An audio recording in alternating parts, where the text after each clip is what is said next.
السلام علیکم پیارے بچوں and welcome to story time channel. آج کی کہانی کا نام ہے خوشبو۔ کیا آپ کو پھولوں کی خوشبو پسند ہے؟ اور تصویر میں دیکھیں کون کون سے پھول نظر آ رہے ہیں۔ آئیں دیکھتے ہیں کہانی میں کون سے پھولوں کا ذکر ہے۔ نیدا اور علی زارا کے گھر کھیلنے گئے۔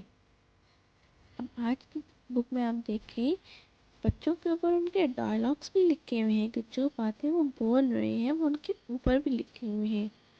نیدا علی کو کیا کہہ رہی ہے؟ کتنی اچھی خوشبو ہے۔ اور علی نے کہا ہاں۔ ان کے گھر میں کیا تھا؟ ہر طرف پھولوں کی خوشبو پھیلی ہوئی تھی۔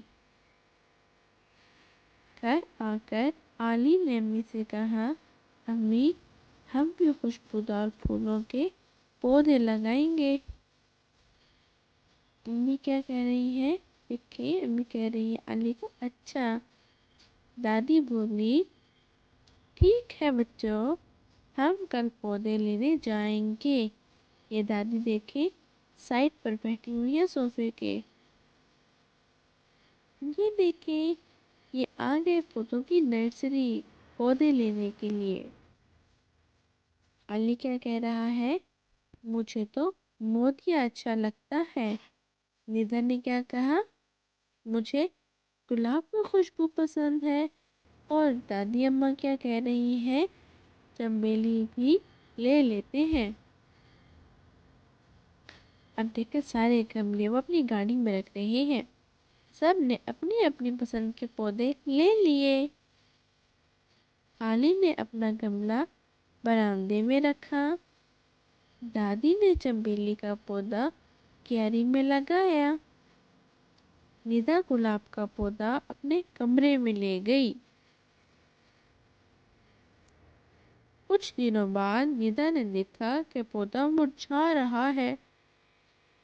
امی دیکھیں پودا سوکھ رہا ہے۔ یہ دیکھیں نیدا اپنی امی سے کہہ رہی ہے۔ امی نے پوچھا کیا آپ نے پودے کو پانی دیا تھا؟ نیدا نے کیا کہا؟ جی دیا تو تھا۔ نیدا نے جواب دیا۔ یہ لکھا ہے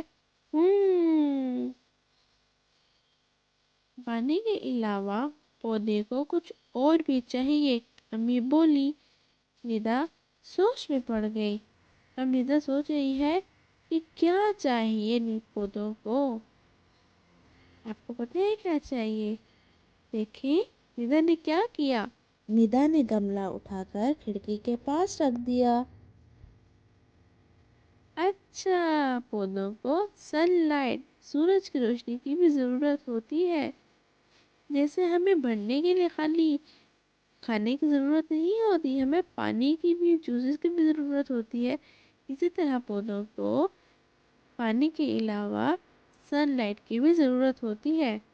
پھر کچھ دنوں بعد کیا ہوا؟ امی پودا کتنا اچھا لگ رہا ہے۔ اب دیکھیں پودا کھل اٹھا۔ نیدا نے پودے کو دھوپ میں رکھا تھا نا تو پودا کھل اٹھا۔ آپ کو یہ کہانی کیسی لگی؟